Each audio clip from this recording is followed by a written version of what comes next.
औरंगाबादमध्ये निवडून कोणाला द्यायचे?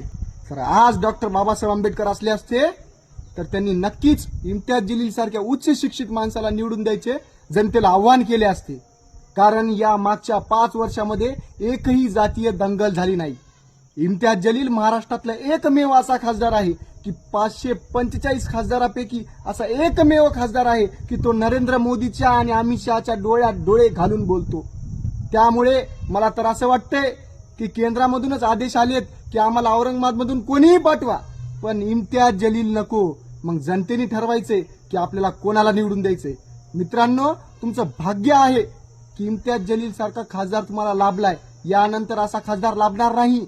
आणि मला मुस्लिम समाजाला बी आव्हान करायचे की तुम्ही इम्तियाज जलीलला डावलू नका. तुमचं एकही मतदान इकडे तिकडे येड्या गबाळ्याला जाऊ देऊ नका. या माणसासारखा माणूस तुम्हाला नंतर लाभणार नाही. तो एकमेव असा माणूस आहे की तो मुस्लिम खासदार म्हणून तिथं निवडून गेलेला आहे आणि सर्व जाती धर्माला सोबत घेऊन चालतो आणि सर्व जाती धर्माचे प्रश्न तिथं संसदेमध्ये मांडतो आणि सर्व 545 खासदाराच्या तंबूत घाबराट सोडतो. तो म्हणजे इम्तियाज जलील.